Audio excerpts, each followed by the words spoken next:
कभी वो उसके ऊपर सो जाती थी, कभी उसके हाथ पकड़ ले, और वो जहाँ जहाँ रहे, अगर वो सोचो कि अपने रूम से वॉशरूम जा रहा है तो उसके पीछे पीछे वॉशरूम जाती थी।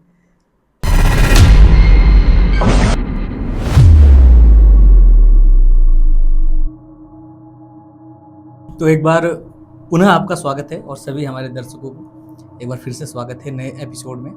और आज की जो कहानी है वो बहुत ही रोमांचित कहानी है। आप ये कहानी है नैनीताल की। एक मेरा दोस्त है, उसने मुझे बताया था।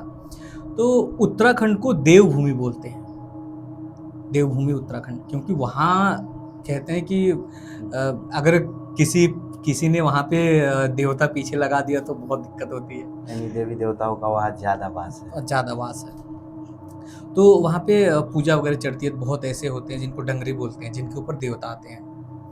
तो एक कोई था, वो था टैक्सी ड्राइवर। अब नैनीताल में ज़्यादा रोजगार वही है कि टैक्सी वगैरह का, ज़्यादा होटल वगैरह जो भी है।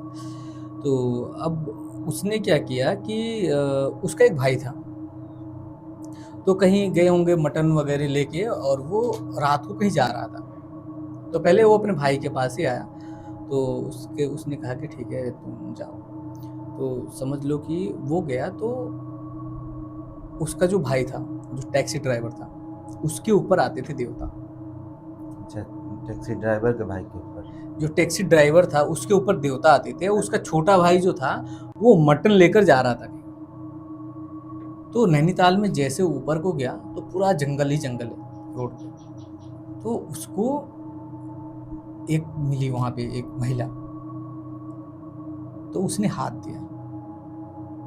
अच्छा, शाम के समय की बात है लग रहा है लगभग? हाँ, लगभग शाम की बात नहीं है, लगभग ये 8-9 बजे रात की बात है। तो उसने हाथ दिया कि मुझे भी लेकर चलो। तो वो समझ गया कि यार, अच्छा, उसको पहले से ही आभास हो गया? हाँ नहीं, वो क्योंकि पहाड़ों में ऐसा होता है ना कि लोगों को पता रहता है सब, कि अक्सर ये चीजें होती रहती हैं, छल छल बोलते हैं। तो वो समझ गया कि ये, और जब देखा तो उसके पैर उल्टे थे। तो उसने गाड़ी धीरे नहीं करी और सीधे भगाता रहा। स्पीड और बढ़ गया? स्पीड और बढ़ गया उसका। उसके बाद से जब थोड़ी दूर गया तो उसने कहा कि पीछे देखता हूँ कि कहीं कहाँ है, आ रही कि नहीं आ रही। जब वो पीछे मुड़ा, जब ऐसे करके पीछे मुड़ा, तो देखा उसके बगल में वो दौड़ रही है। अच्छा, जो गाड़ी चल रही है उसके बगल से? हाँ, बगल में वो दौड़ रही है, उसके साथ साथ दौड़ रही हो। अच्छा। तो अब इसने कहा यार ये क्या, कोई भी। अब वो गिरा वहां से। वो, अब सीधी सी बात है, कोई देखेगा तो वो गिर गया। और उसकी जो बाइक थी, समझो काफी दूर तक ऐसे रगड़ती हुई गई और चिंगारी चलती हुई।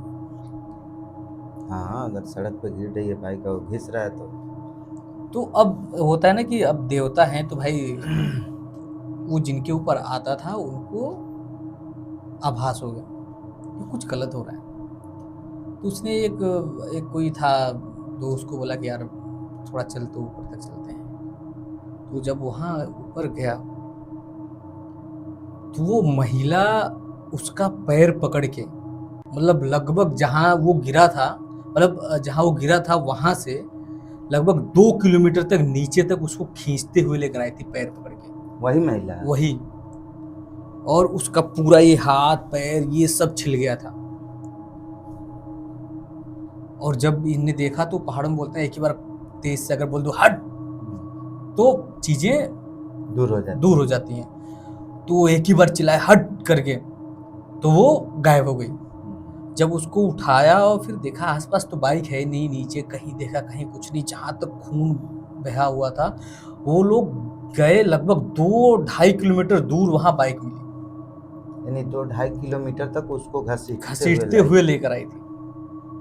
तो ये जो मटन वगैरह हो, जो ये चीजें हैं, तो काफी इस पे अटैक करते हैं। हाँ, उनका अट्रैक्शन बढ़ता। तो ऐसी छोटी छोटी कहानियां जो है, रियल स्टोरी जो है, वो पहाड़ों में बहुत है। मतलब नॉर्मल सी बात है। आप हर चौथे में से किसी एक बंदे से पूछोगे, उसके साथ कुछ ना कुछ हुआ रहता है। ऐसा घटना होता रहता है। हाँ, तो ऐसे एक मेरा छोटा भाई है वहाँ, अभिषेक पांडे नाम है। तो जब वो फर्स्ट ईयर में आया था तो होता है ना कि आप स्कूल से निकलते हो, नए-नए कॉलेज जाते हो, थोड़ा-सा फ्रीडम हाँ, थोड़ा फ़ील होता है, फ्रीडम तो घूमने का ज़्यादा होता है। तो लोग हॉस्टल से घूमने गए। वहाँ पे एक जगह है करबला, मतलब वहाँ पे कब्रिस्तान है। और हाँ, करबला से मुझे याद आया एक और स्टोरी है, वो बहुत ज़बरदस्त स्टोरी है। इसके बाद जो नेक्स्ट एपिसोड है उसमें उसको कवर करेंगे। तो अब वहाँ पे ये 4-5 दोस्त ये गए, फिर वहाँ से मंदिर है, फिर वहाँ से घूम के आए। फिर अगले दिन से इसकी तबीयत, अभिषेक की तबीयत थोड़ी खराब होने लगी। अच्छा, ये जूनियर बच्चे जो आए थे। हाँ, तो उसकी थोड़ी तबीयत खराब होने लगी। तो अब होता है कि आप घर से बाहर हो, क्या किससे कहोगे ठीक हो जाएगा ये वो। पूरे 1 हफ्ते में उसने मात्र 2 अनार खाए थे। खाना वगैरह कुछ नहीं खाया था, सोचो क्या कंडीशन हुई होगी। बहुत लेंदी। तो अब उसकी हालत जब इतनी खराब हो गई, तो उसको हमने ये कहा कि मतलब जो थे वहाँ पे उन्होंने कहा कि घर चला जा। घर पे भी उसने बात करी, घर वालों ने कहा कि घर आ जा। तो घर गया, फिर वहाँ किसी को दिखाया, फिर उन्होंने बताया उसको कि क्या चीज़ें थी। अब जब वो लोग घूमने गए तो अब पगडंडी हुआ करती थी, तो वहाँ पे किसी को दफनाया हुआ था और इसका पैर लग गया उसकी कब्र पे, उसी पे पैर रख दिया होगा। और वो थी महिला। अब इसका कर दिया उसने पीछा। अब सोचो ये जब अकेले सोए, तो अब वो जो वो थे ना पंडित जी जो थे, वो इसको बता रहे थे कि कभी तुमको सोते सोते ठंडा महसूस होता है, ऐसा लगता है कि कोई आके तुम्हारे।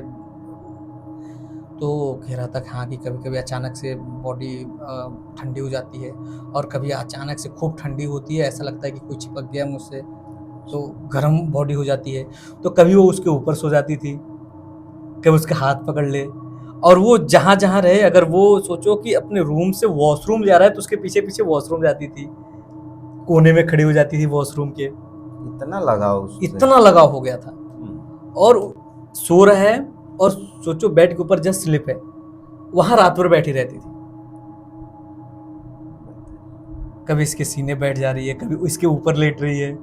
ये जहां जहां जा रहा था वैसे वैसे ये फॉलो कर रहे थे। वो वोडाफोन वाला वो कुत्ता नहीं था, तो सेम कंडीशन थी। तो जब बहुत ज़्यादा इसकी तबीयत खराब होने लगी, तो घर वालों ने कहा कि उसके बाद से ताबीज़ वगैरह इसको बना कर दिया। उसके बाद से अभी थोड़ी सी ठीक है वैसे कंडीशन, लेकिन उसकी मानसिक स्थिति थोड़ी खराब ही रहती है, हिला डुला रहता है, थोड़ा बहुत अजीब सा बात करता है उसके। नहीं, तभी से उसका बिहेवियर ऐसा ही चल रहा हाँ, है। बातें समझ नहीं आती उसको। आप उसको कुछ अच्छी बातें सिखाओगे तो उसको कुछ समझ नहीं आती। तो अभी ठीक है फिलहाल।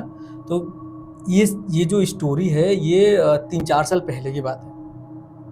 और वहाँ पे जो नॉर्मली अगर कोई जाता है ना, अगर आप अकेले जाओगे तो कुछ ना कुछ चीज़ें ऐसे फील होती हैं। कोई ना कोई इंसिडेंट होता ही रहता है। हाँ, तो इसके बाद जो करबला की जो नेक्स्ट स्टोरी है, उसको नेक्स्ट एपिसोड में उसको हम शूट करेंगे, और वो मतलब बहुत ज़बरदस्त स्टोरी है। चलिए उसको तो मिलते हैं फिर नेक्स्ट एपिसोड में।